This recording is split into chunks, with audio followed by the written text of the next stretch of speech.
7 months ago, I discovered that my wife was having an affair with a middle-aged man. Just like that, 8 years of my life were wasted.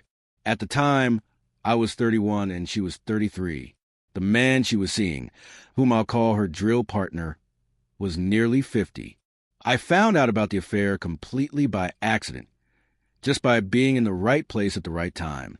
I had been away on a business trip and was supposed to return the next day, but things wrapped up early. Instead of calling ahead, I decided to drive home and surprise her. I thought it would be a nice gesture. On my way home, I noticed my fuel gauge was low, so I pulled off at the next exit to get gas. This exit was about 12 miles from my house. After filling up the tank, I got back on the road, but traffic was slow. Every intersection had a stop sign or a traffic light, making the drive even longer. As I waited at a four-way stop, I happened to glance down a side street, and that's when I saw it. My wife's car was pulling out and heading in the same direction I was going. At first, I thought my eyes were playing tricks on me. But no, it was definitely her car. My stomach clenched. What the hell is she doing here? Just 2 hours earlier, we had talked on the phone, and she hadn't mentioned anything about being in this area. Something felt off. I grabbed my phone and called her. It rang 4 times before she finally picked up. Her voice sounded breathless, rushed, like she had just finished running. "Hey," she said, her tone shaky. "What are you doing?" I asked, trying to keep my voice calm. There was a slight pause. "Oh, I was just about to call you." I frowned. "Yeah? Where are you?" I just had to run a quick errand," she said, still sounding off. "Why?" I swallowed the unease rising in my chest. "Our meeting's finished early. I'm on my way home." She sounded happy to hear that, and immediately asked when I'd be getting there, making it seem like she was already at the house. I told her I should arrive in about 15 minutes. As we talked, I could hear from the background noise that she was driving. "Where you headed?" I asked casually.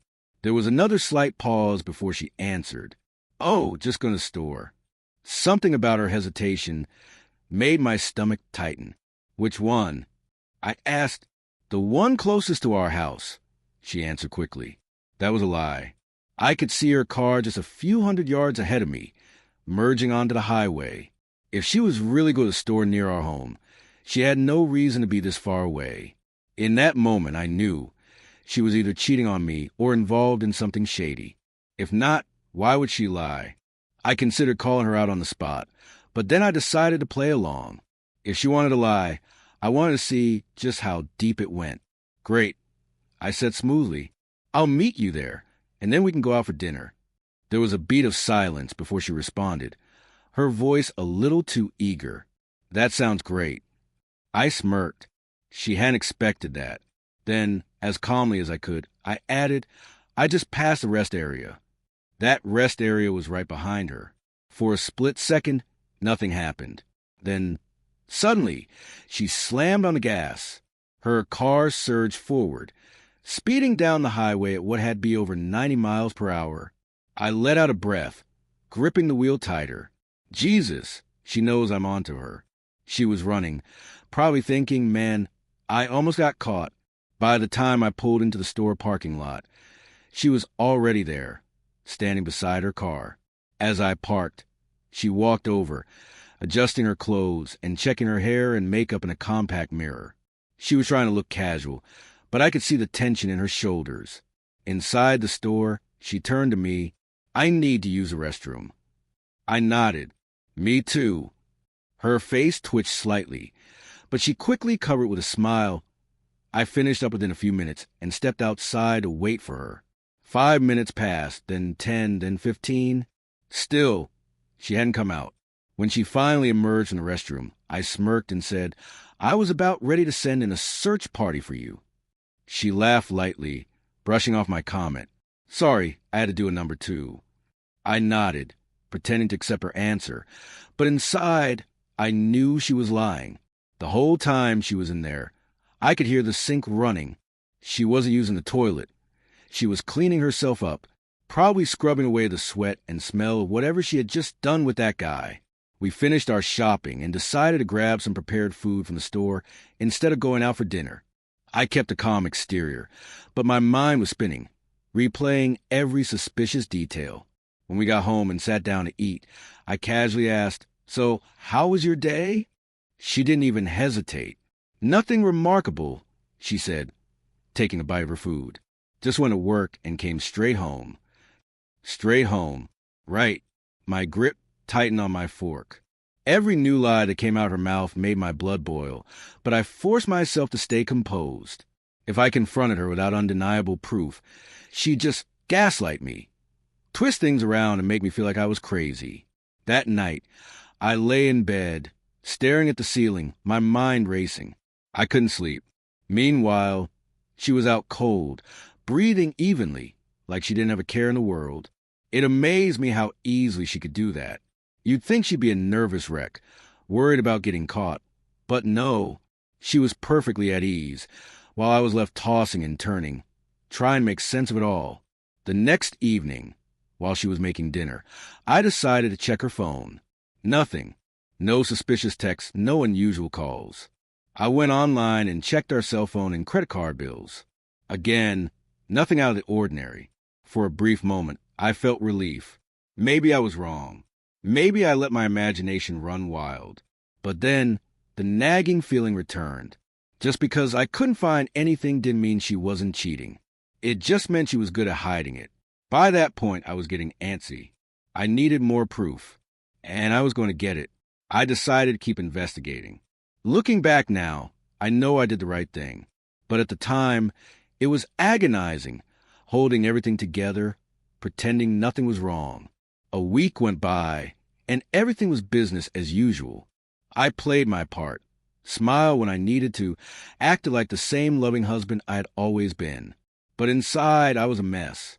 Watching, waiting, knowing something was bound to happen again.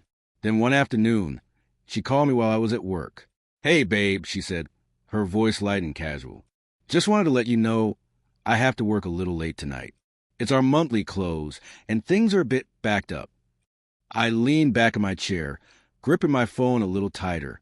"Oh, yeah? How late do you think?" "Not sure. Maybe an hour or two. I'll text you when I'm heading home." I forced myself to sound normal. "All right. Sounds good.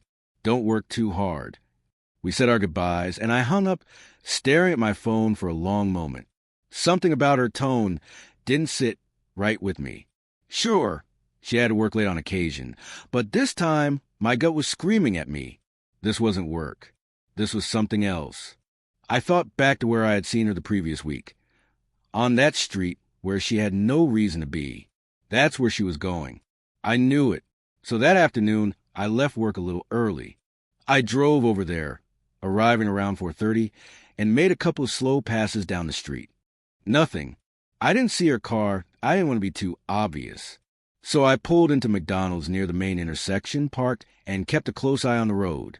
45 minutes later, there she was, her car rolling up to the light, then making that familiar turn down the street.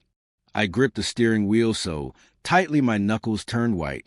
I waited 10 minutes, long enough for her to get comfortable. Then I drove down the street myself.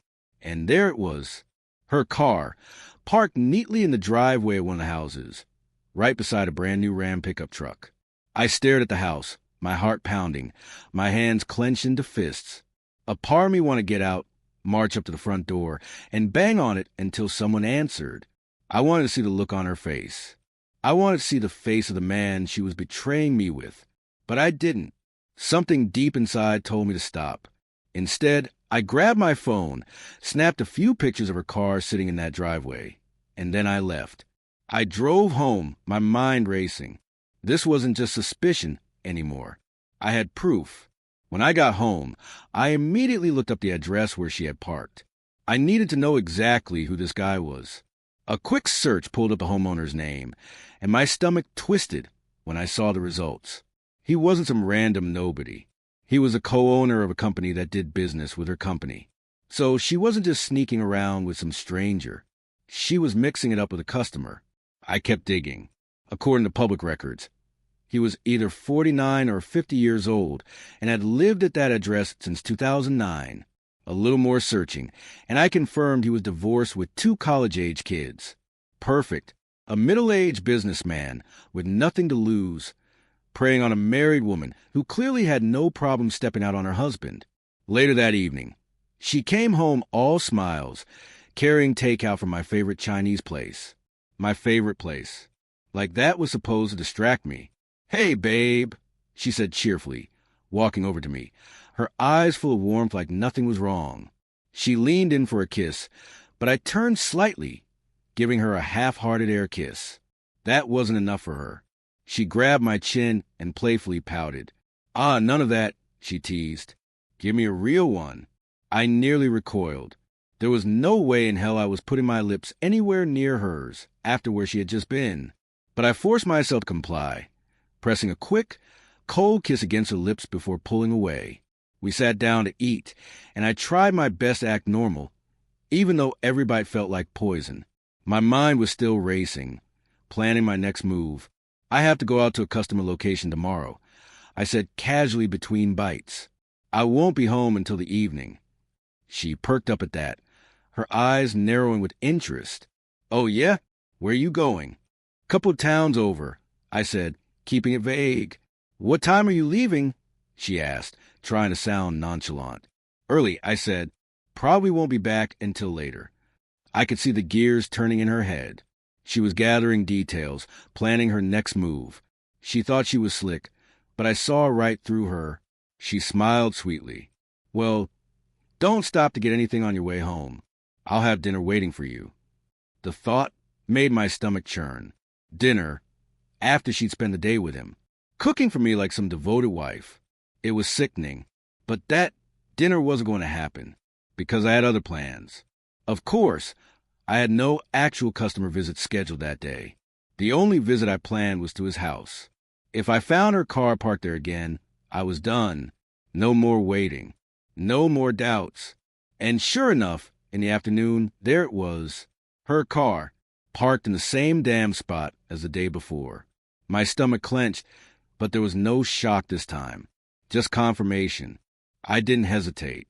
I drove straight home, made a hotel reservation, and started packing my clothes. Every fold of fabric, every zipper closed in my suitcase felt like sealing the door shut on this marriage. I wasn't even sad. Just done. Once I had everything in order, I grabbed my phone and called her. To my surprise, she picked up immediately, her voice bright and cheerful, like she was so happy to hear from me. "Hey, babe," she chirped. "What's up?" I clenched my jaw. "What are you doing?" "Oh, just sitting in a conference room, working on a spreadsheet," she said casually, like she wasn't lying straight to my face. Yeah, she was spreading something, but it sure as hell wasn't numbers on a spreadsheet. "You're lying." My voice was flat, emotionless. A pause. "What?" "I know where you are. I know who you're with. And I know exactly what you're doing."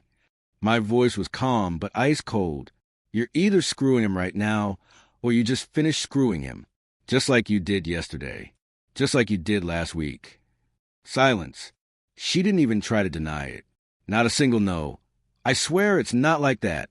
Nothing. I'm done with you," I said. "And I won't be home when you get there." Still nothing. I let that sink in for a second, then called her a few choice words. Words I had held back for way too damn long, and hung up. I sat back, exhaled, and waited. 20 minutes passed. Then my phone started buzzing. Calls. Texts. Over and over. She was in full panic mode now. And I knew exactly why it took her 20 minutes to start. Because the second I hung up, she turned around wide-eyed and told her fair partner, "Oh my God, my husband knows about us." And for the past 20 minutes, she'd been scrambling, thinking, panicking, spinning excuses, trying to figure out how to save herself. Now, she was ready to talk. For the next 24 hours, my phone never stopped buzzing. She must have left me 50 voicemails and sent over 100 text messages. I should have blocked her, but a part of me wanted to see just how desperate she'd get. At first, her messages were full of denial. "It's not what it looks like. I can explain. As if there was any explanation that could justify this. As if I hadn't seen her car parked in that driveway. Twice. When I didn't respond, she shifted tactics. The denial faded, replaced by crying. I'm so sorry, Frank. Please, just talk to me. Then came the full-blown hysteria. Hours and hours of texts and voicemails of her sobbing, begging for forgiveness. Isn't that how it always goes? They don't care when they're sneaking around. But the second they're caught, they turn into a damn disaster. That night, after checking into the hotel, I stopped by the bar to take the edge off. I hadn't eaten much, so the alcohol hit me fast, numbing the rage just enough. When I got back to my room, I did what needed to be done. I called our parents and laid it all out. I was feeling loose from the drinks, so I didn't hold anything back. I told them everything, every disgusting detail. My mom gasped. Frank, no, she wouldn't. She did. I cut in, my voice flat. She's been screwing some guy in his 50s, a customer of her company. I caught her. Silence. Then my dad, always a steady one, cleared his throat. Son, are you sure? I let out a bitter laugh. Dad, I saw her car at his house. Twice. She lied straight to my face while she was in his house. When I confronted her, she didn't even deny it. What else do you need? My mom's voice broke. I thought you two were happy. I stared at the hotel ceiling, feeling nothing. Yeah, so did I. They were horrified, shocked, just like me. They had believed we had a perfect marriage. But that was just an illusion, wasn't it? Over the next few months, I stayed in hotels while working through the divorce. I avoided all contact with her. No calls, no messages. No one except my parents knew where I was. I didn't trust anyone else not to tell her. Everyone was on my side, except for her closest friends. Of course. But even my friends, my family, they all kept saying the same thing. You should at least meet with her. Let her explain. Give her a chance to apologize in person. From the messages she'd been leaving me and the reports I was getting from mutual friends, I knew she wasn't handling things well. It wasn't surprising. She had gone from sneaking around behind my back to full-blown panic the moment she realized I wasn't coming back. But instead of letting her deal with the consequences of her own actions, her friends decided to make it my problem. At first, it was just pressure, pleading texts, long-winded voicemails from people I barely knew, all saying the same thing. Just talk to her, Frank. She's not doing well. At least let her explain. Then her older sister jumped in, and that's when things got nasty. One evening, my phone rang, and I answered without thinking. Big mistake. Frank, what the hell is wrong with you? Her sister's voice was sharp, angry. She's falling apart, and you don't even care? I closed my eyes, already exhausted. This isn't my problem. She's not eating. She's not sleeping. God, Frank, she loved you. She made a mistake. And you're just throwing everything away like it meant nothing. I clenched my jaw. It did mean something. That's why I'm not tolerating this. She threw it away the second she climbed into bed with someone else. Her sister scoffed. So you're just going to ignore her? What if something happens to her? What if she hesitated, then spat out the words. What if she does something drastic? That's on you. That was it. That was the line. I took a deep breath. Let me be very clear. Her choices are not my responsibility. She made this mess, not me. And if you or anyone else tries to guilt me into taking her back, you can forget my number. Then I hung up and blocked her. The next day, I found out she and her friends had been running their mouths to everyone about how cold and heartless I was. And then came the real gut punch. Her parents turned on me, too. That one stung. We had always been close. Her dad and I would grab beers together. Her mom would tell me I was like the son they never had. I thought they loved me like family. But apparently, when it came down to it, blood was thicker than an 8-year marriage. Her mom called me, her voice tight with disappointment. Frank, can't you just talk to her? No, I said simply. She sighed. You were like a son to us, and now you're just giving up. I let out a bitter laugh. Giving up? She's the one who cheated, remember? She made a mistake. Her mom insisted. People work through these things all the time. Well, I'm not one of those people. That was the last conversation I had with them. They made their choice, and I made mine.